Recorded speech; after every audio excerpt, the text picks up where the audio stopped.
الحمد لله رب العالمين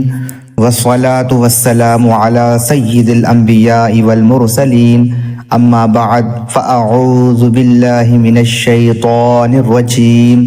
بسم الله الرحمن الرحيم۔ محترم سامعین، اس سے قبل ہم نے سورۃ البقرہ کی 22 آیات کی تفسیر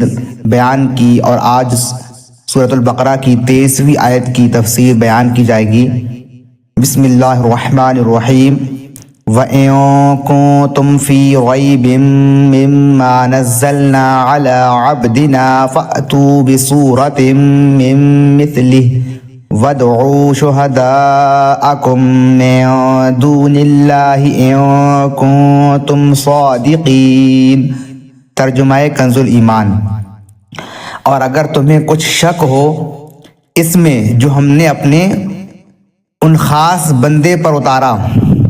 تو اس جیسی ایک صورت تو لے آؤ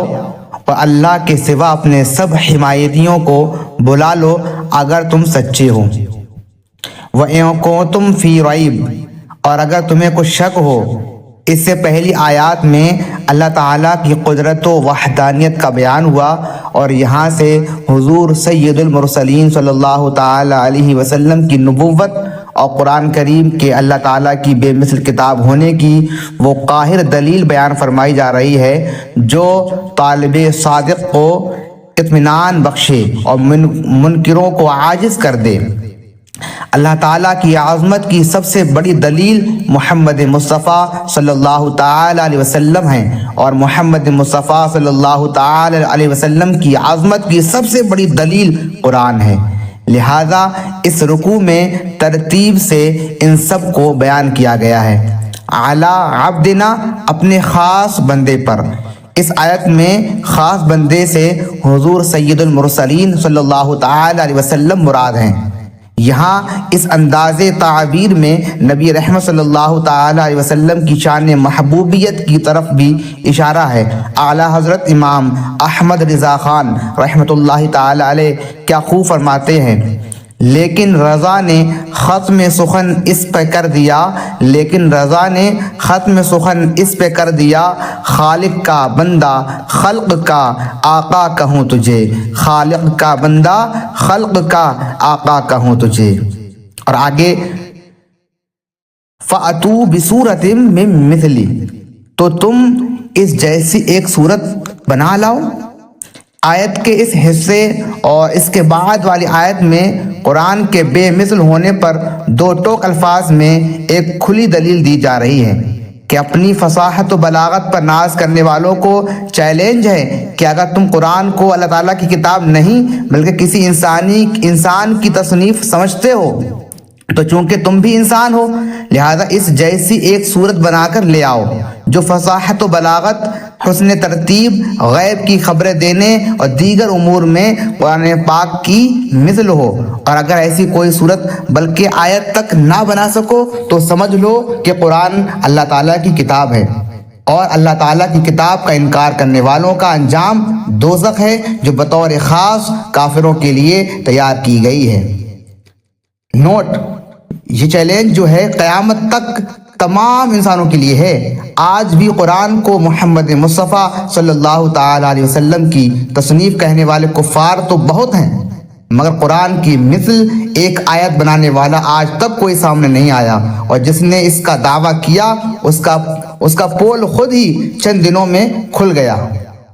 قرآن مجید وہ بے مثل کتاب ہے کہ لوگ اپنے تمام تر کمالات کے باوجود قرآن پاک جیسا کلام بنانے سے عاجز ہیں، اور جن و انس مل کر بھی اس کی آیات جیسی ایک آیت بھی نہیں بنا سکتے۔ اس کی بنیادی وجہ یہ ہے کہ قرآن مجید اللہ تعالیٰ کا کلام ہے اور مخلوق میں کسی کے پاس اتنی طاقت نہیں کہ وہ اللہ تعالیٰ کے کلام کی مثل کلام بنا سکے، اور یہی وجہ ہے کہ صدیاں گزرنے کے باوجود آج تک کوئی بھی قرآن مجید کے دیے ہوئے چیلنج کا جواب نہیں دے سکا اور نہ ہی قیامت تک کوئی دے سکے گا۔ قرآن پاک کے بے مثل ہونے کی بہت سی وجوہات ہیں جنہیں علماء و مفسرین نے اپنی کتابوں میں بہت شرح و بسط کے ساتھ بیان فرمایا ہے۔ ہم یہاں پر